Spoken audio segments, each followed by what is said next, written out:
Welcome to The Sound of Economics, the podcast series by Bruegel, the Brussels-based economic think tank. I'm Giuseppe Porcaro, and today we will explore further where we stand with the EU energy sanctions towards Russia and an update on our previous conversations on the overall response of the European energy system to the need to cut our dependency from Russian gas and oil. We will discuss this with our senior scholars, Simone Tagliapietra and Georg Zachman, who are following very closely the situation here at Bruegel. Hi, Georg and Simone, how are you? Hello, busy day, but all good. Georg? Yeah, good morning. Hi, Giuseppe. During the European Council on the 30th of May, the EU leaders struck a deal to ban most Russian oil imports, and they seek to deprive Russia's President Vladimir Putin of revenues to fund his war in Ukraine. The agreement includes exemption for supplies via pipeline to bring Hungary on board specifically. Also, the agreement will not be enforced before the end of 2022. We have seen in the past weeks the EU difficulty in delivering these energy sanctions against Russia, and some countries have been moving to open the ruble account for gas, and the situation before the European Council was even pointing to some sort of stalemate when it was coming to negotiations and so on. So on one hand, we can say that we can welcome the fact that the European Council took a decision. On the other hand, I think that there are quite some elements that allows us to make a critical assessment of the agreement that was reached. So in this episode, we are going to start with that, because this is the big news since the last conversations we've been having on this topic. And I would like to ask both of you, Simone and Georg, to give us a bit more of an in-depth overview about this agreement that was reached and how did we got there. And then after that, I would like to go more in depth into these more critical points and dividing lines and dissect a bit what's going on at the moment. I don't know who would like to start and kick off. Simone, would you like to? Yes, thanks, Giuseppe. I think what we have seen at the European Council certainly doesn't represent the perfect deal.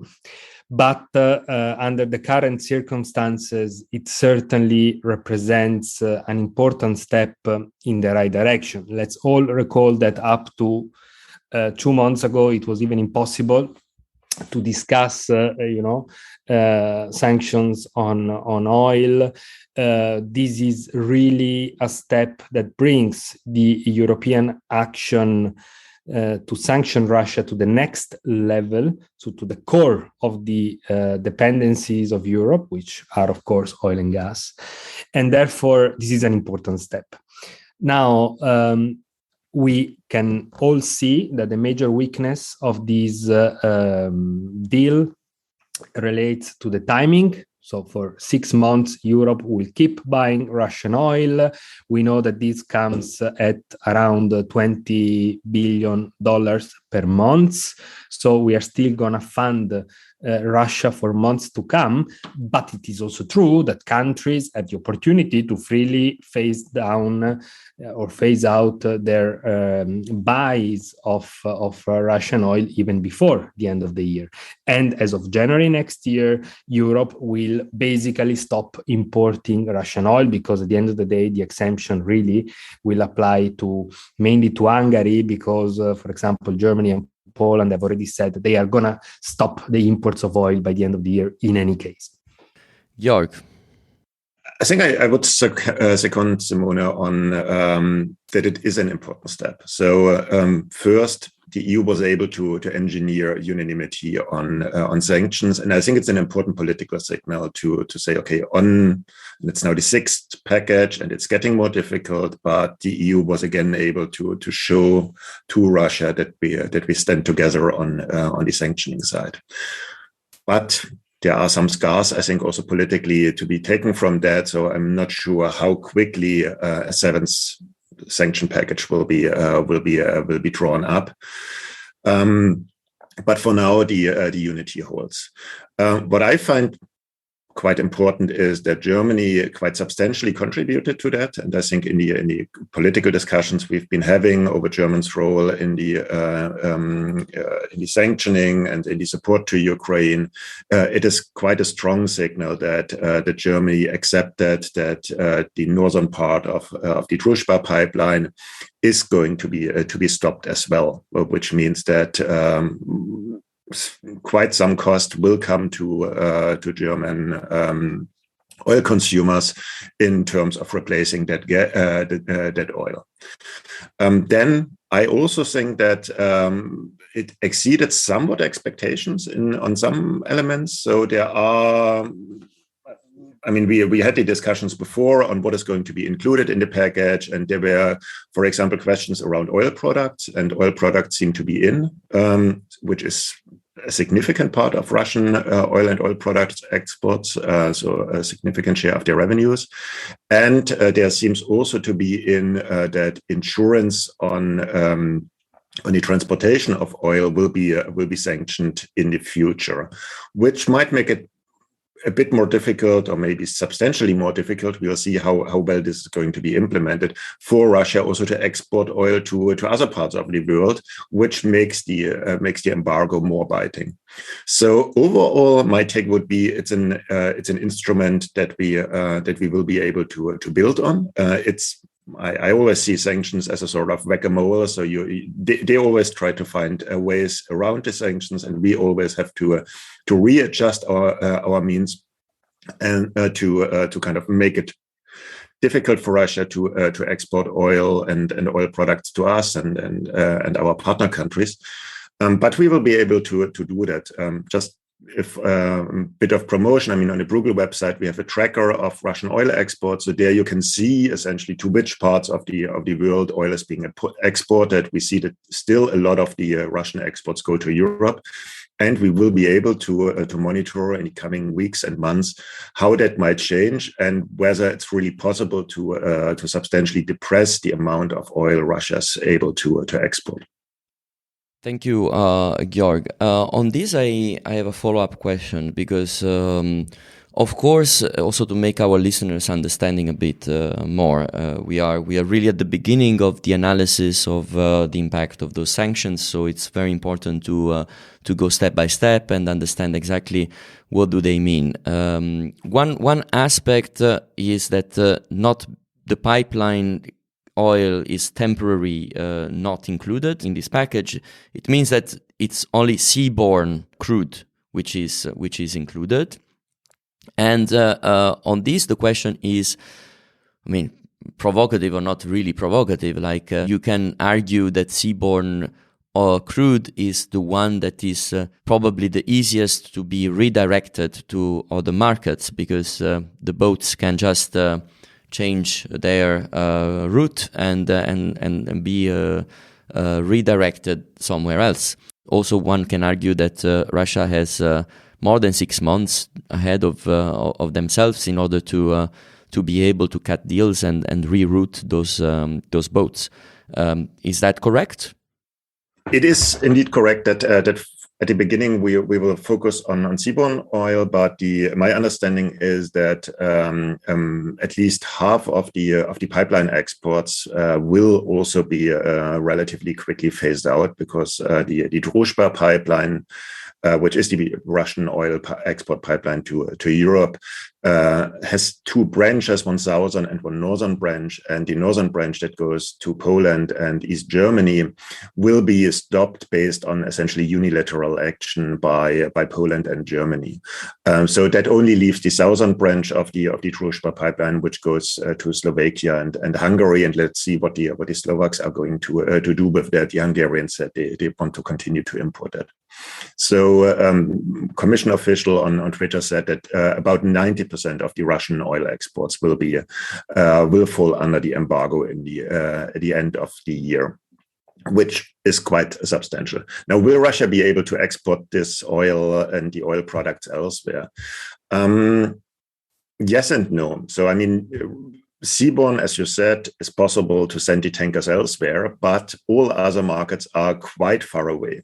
The major export infrastructure of Russia is very much targeted on Europe. So the big oil exporting ports that are connected to the oil fields are two in the Baltic Sea, and getting out of the Baltic Sea, it's very easy to get to Europe, but getting out of the Baltic Sea, it's quite a distance to go to Asia. So you might count some 40 or more days to go to Asia.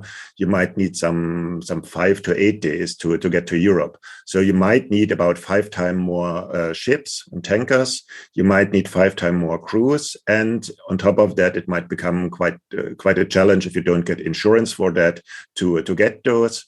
And if we see that there's a big issue, then maybe one can reopen the question of whether Greek shipping companies are still being allowed to kind of rent out their ships to Russian exports. But for that, I mean, time is also on our side. I mean, we can see and observe, and as I said, it's a bit of a whack-a-mole. If we see that something that they found a very easy way out, then we might be able to close that as well. So I am relatively convinced that we might be able to frustrate a significant amount of Russian oil exports with the current measures. Indeed, my main problem, as we all said, is that the timing is a bit unfortunate. It would be better to start earlier than at the end of the year. But by the end of the year, I think it will become effective to a significant degree. Another, let's say, critical remark that I've been reading on the Financial Times was the risk of distorting competition in the EU oil market. The Financial Times, I'm quoting it, says that the partial ban risks distorting competition in the EU oil market, with refineries connected to pipelines from Russia enjoying a price advantage. The price of Russian oil has fallen sharply as European traders have shunned the country's seaborne crude. That's the quote from the article, as those are the first analysis that have been written over the deal, and of course more analysis will come from you on Bruegel very soon as well. So what do we make out of this remark? I think one of the key issues at stake while providing exemptions to certain countries is indeed to cope with this fragmentation that is being created. So if Hungary is given the opportunity to keep importing Russian oil and to then allow its refineries to continue to work with Russian crude, countries that have, for example, Russian-owned refineries in their countries, for example, in Italy, Priolo, and in other countries, similar situations, there is a problem that now the governments will have to deal with this and find ways to keep these refineries operating even without Russian crude. These companies cannot buy from anywhere else because of the sanctions that have been applied on banks. They cannot get, therefore, the oil from the usual supplies. They can only use Russian crude oil. Now that the embargo will come into force, they will not be able to process that either. So countries will have to think about nationalizing these assets in order to preserve energy security, but also to ensure jobs. Thank you so much. In the meantime, I have to say, this is the surprises of recording a podcast the day after the European Council has been having the deal. I have the pleasure to have Luis Garicano, who is vice chair of the Renew group at the European Parliament, to join us as a guest to our conversation. For the sake, because we are already within our conversation quite in. Hello, Luis. How are you? Hello, Giuseppe. Apologies. We had just a group meeting that went over. Well, it was scheduled, so sorry about that. It's perfectly fine. We started to record, and we're very happy that you managed to join us while we were discussing. We just, also for our listeners to recap, we just had a very initial feedback and recap of what has been the deal that the European Council reached on the oil embargo, and we were attempting a first analysis of the risks and the critical points of this, notwithstanding also the strength of the political statement that such a deal reached overnight on the 30th of May is representing. So without no further ado, actually, Georg and Simone might excuse for interrupting the flow of the conversation we were having before. I would like to ask your opinion about the deal. What do you think, and which are your critical points? Maybe they're similar to the ones we were discussing before, but I think this is going to be an interesting input to our conversation. Yes, thank you. We just to tell your listeners and also all of you that we have one of the biggest votes of the legislature next week with all the package of the Green Deal, from ETS to CBAM to forestries to cars, CO2, the ban on cars, etc. So that's what we are right now trying to finalize. It's going to be very, very complex. So I will keep you updated on that, but that's going to be a big deal. It's probably the most important piece of legislation we're going to pass in this term. On yesterday, I would say I'm not entirely negative. Let's say it like this. I saw Georg's and Simone's answers and initial reactions on Twitter, so I'm not totally unfamiliar with what they think. I think that it could have been worse. Hungary was really blackmailing us and asking for money. So they're not getting money, but it could have been much better. And the reason that I am kind of not fully on board with the enthusiasm that is felt across many instances in Europe is because it's twofold. One is the stuff that really we take out. The oil that we really take out of the global oil market is the key. And yes, we increase the price for Russia to kind of circle the globe, taking their oil somewhere. But as long as the pipeline is open, that is really the place where there are no substitutes. And the oil that comes by pipeline, which is, I think, and Georg can correct me because he knows the numbers much better, but it's around 1 out of the 3 million barrels per day that we import. As long as that's flowing, then the damage to Russia is very contained, in my opinion. Also, the damage to us. I mean, this is the thing of trade, right? If it's a fixed structure, is more painful to replace for both sides. In that sense, I would say I think, and I've been pushing for weeks. I put every day the oil tank is coming into Europe. Yesterday, oil tank is worth €1 billion landed in Europe, so docked in Europe. So it's good that that's not going to happen. It's good that those tankers are not going to dock from Russia. But I think that the damage is contained for Russia because gas is still flowing normally and oil by pipeline is still flowing normally. And I think those are the two elements that Russia, if I was Russia, I would want to protect them. And they can still know that their energy exporting industry is damaged by a life, let's say. They will have to find ways to export this oil, but the market for oil is a global market, and they can do that. So that's exactly the kind of things we were exploring a minute ago.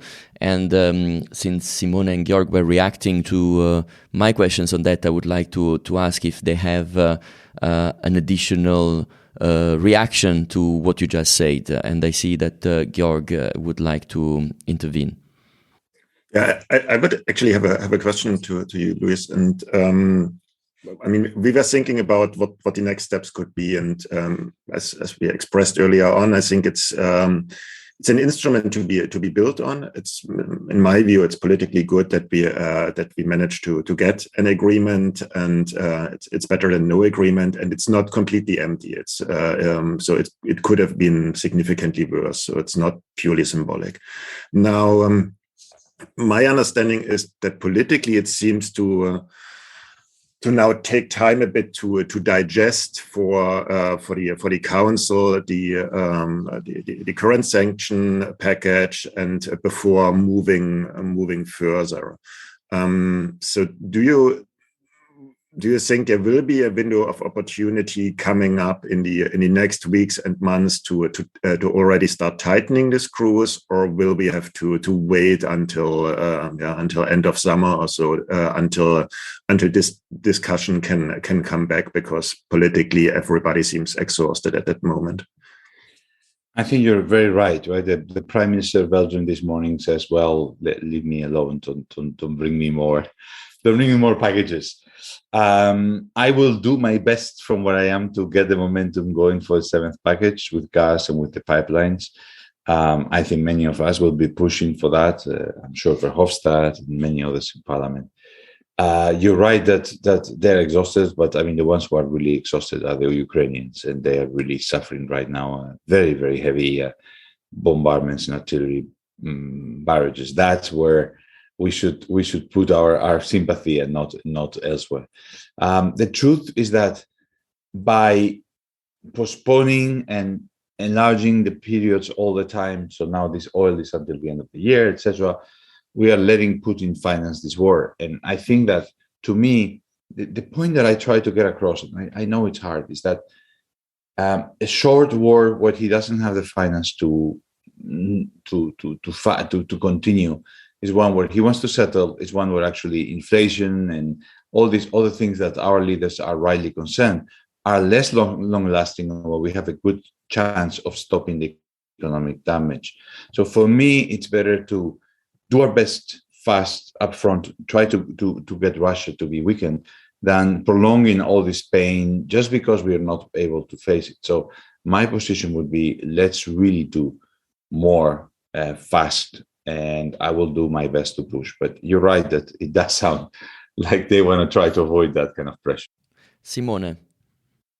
Yeah, of course, I think that both you, Luis, from the political side, and we at Bruegel from the more academic side have been pushing the idea of the tariff on oil and gas. But indeed, the political momentum for that might not materialize likely over the next weeks. But one important element that I think we need to bring into the conversation at this point is also what's next from Russia. Typically, when there are sanctions, there are retaliations.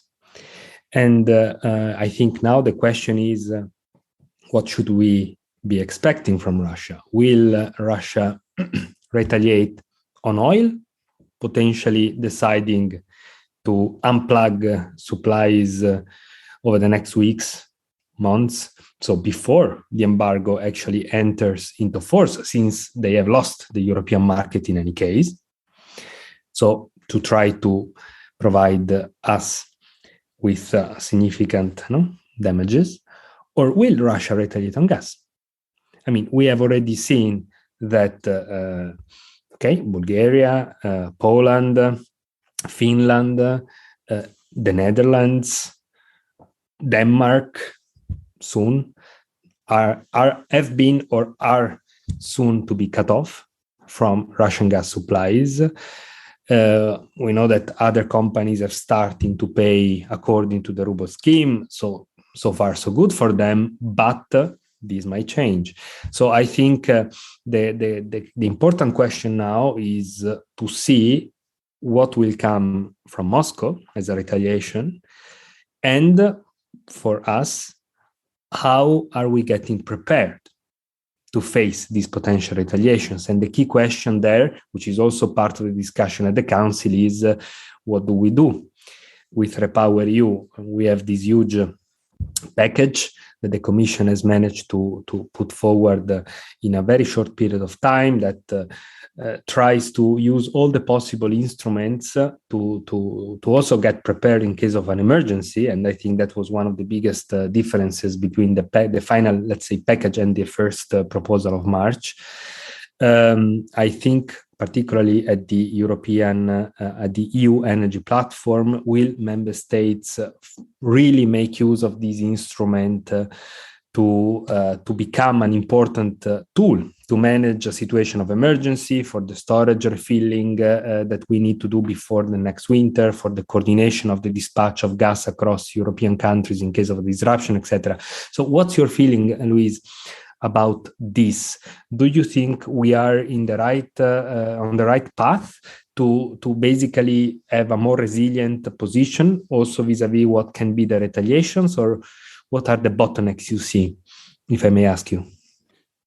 Thank you. On the retaliation, I hope they do. I am very depressed about the whole not paying in rubles story, right? We see who's actually being strong and who isn't, by who's getting cut from gas.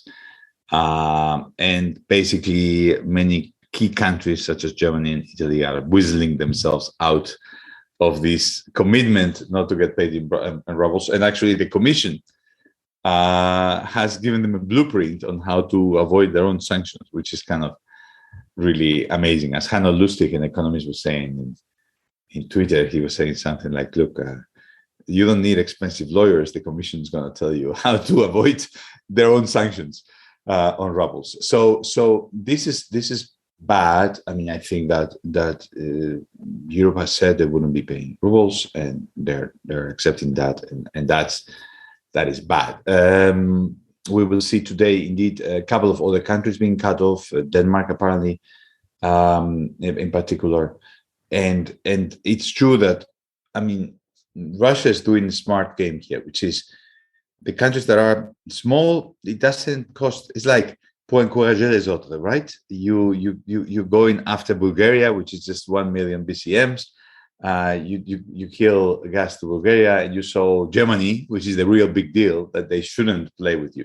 So I think that this kind of game suggests, Simone, and I would love to hear what you and Jörg think, but I think it suggests that Russia is being rational about this. And if they're being rational, the retaliation is not going to be, in my opinion, unqualified across the board. It's always going to be, who is the weakest link here? Who can we go after? And let's twist the screws on that particular weak link.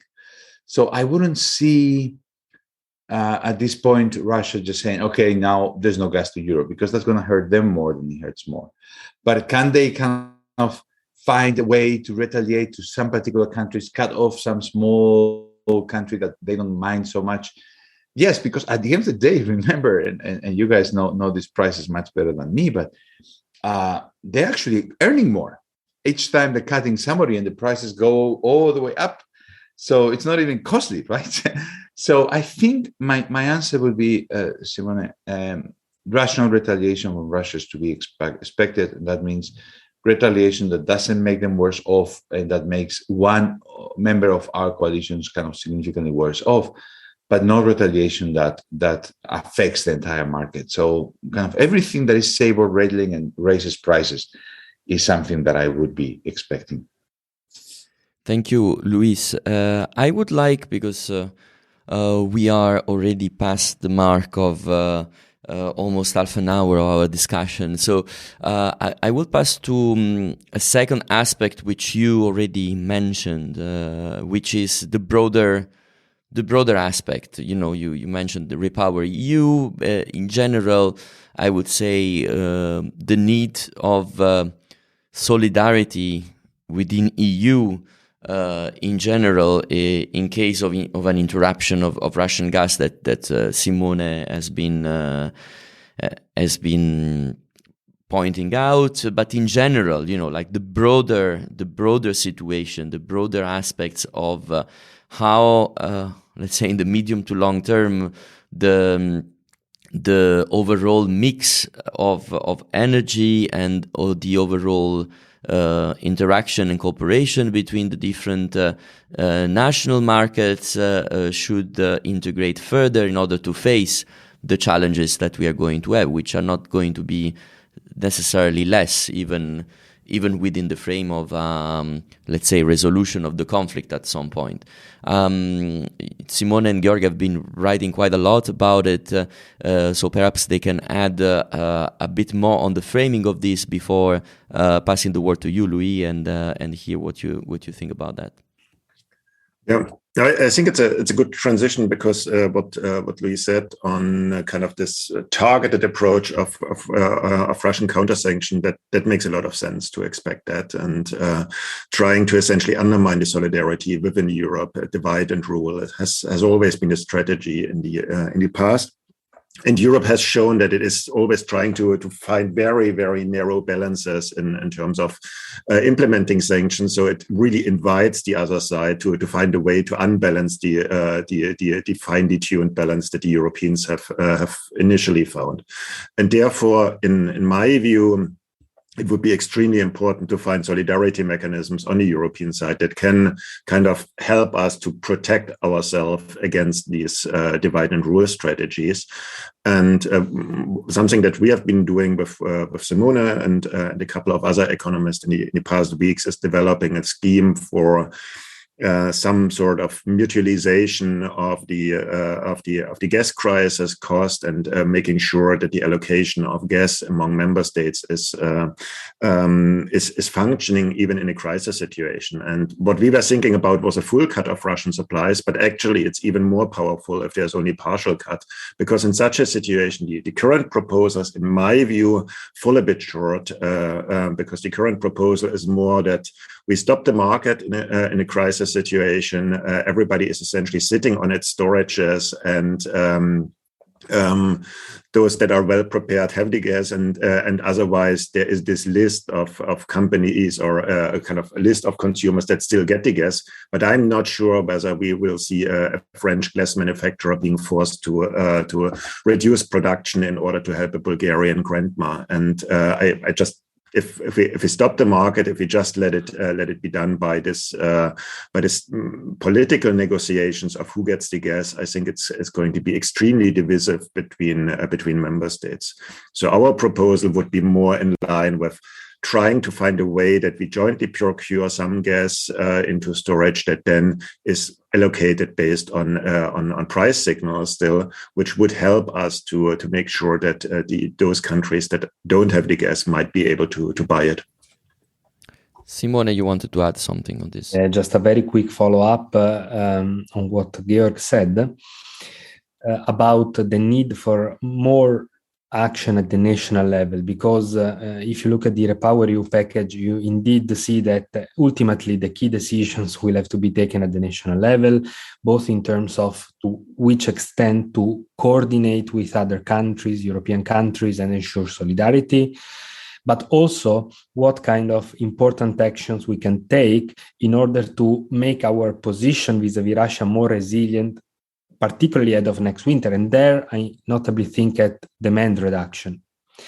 So far, we haven't seen sufficient action by governments to try to foster behavioral change and reduce consumption of gas, electricity, and oil. This is a key issue. I think there is too much complacency across Europe. We don't feel like we are in a situation of emergency, as we actually are and might literally be in at any time, because we don't know what's going to happen with our supplies over the next months.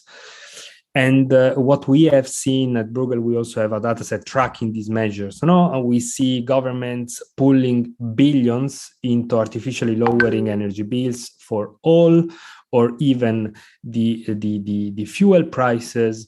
We see since September, big countries like Spain, Italy, France, Germany pulling 20, 30 billion into this business of lowering energy prices, which doesn't make sense to be done in a universal manner. This is the worst policy we can adopt now because it is regressive, because it doesn't help from an energy security perspective, and because it's simply bad policy.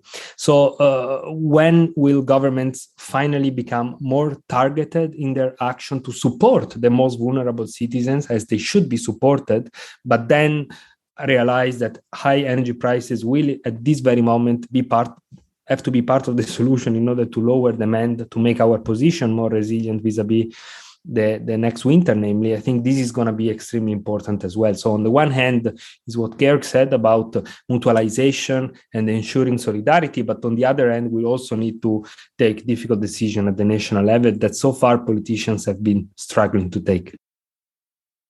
Thank you, Simone, and I would like to ask a reaction from Louis. And after that, we might have to go towards the conclusion of our conversation. No, it's very much in the same line of Georg and Simone. I've been shocked by the policy decisions, by the policy reactions in Europe that Simone was describing now.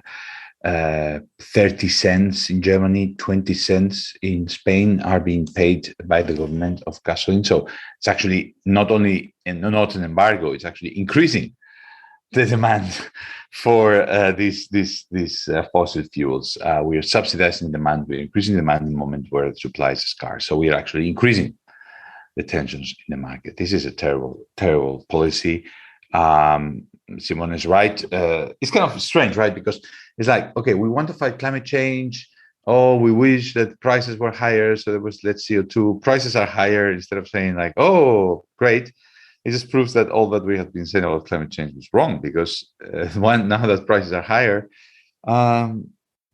we say like, oh, no, we don't like higher prices. We're going to subsidize prices. So it's been bad policy, unsustainable. I mean, hey, Germany can spend these enormous sums of money, Simone was describing, tens of billions to subsidize gasoline in terms of affordability. I don't think Spain can. Spain, all this money could be used in many other better ways. Bad policy, not very sustainable economically, but also not sustainable in terms of the market process over the next few months. So yes, on resilience, we need to change internal policies, but we also, I mean, Georg was making a very, very important point, which is we don't really have an energy single market, and we don't really know how all these allocations will happen once we get in trouble over the next winter. Obviously, a free-for-all, every man for himself kind of situation, or every person for themselves, is really not conducive to good outcomes. It could cause real serious political tensions. That proposal by Bruegel and by Georg and Simone in terms of trying to have centralized mechanisms that are price driven, it seems like to me like a very, very good proposal, and I would support it. I don't think Europe is quite there yet, in spite of the Repower EU noise. Thank you, Louis. And obviously, we are going to keep having conversations around this topic, because it's not going away, unfortunately. And also, Georg and Simone, as I was mentioning before, will keep writing about it. So I invite all our listeners to keep an eye to our website, www.bruegel.org, in which all our analyses are available on open source. I would like to thank once again Luis for joining us as a guest for this podcast, and thank you, Simone and Georg, as well, for your insight. Thank you, Luis. Thank you all. Thank you all. Thank you, Giuseppe. And it's great to be here. And Bruegel is doing a great job on this question. So I'm pleased to be back. Thanks a lot. And also thanks to all our listeners for tuning in and listen to the Sound of Economics. Until next time, bye-bye.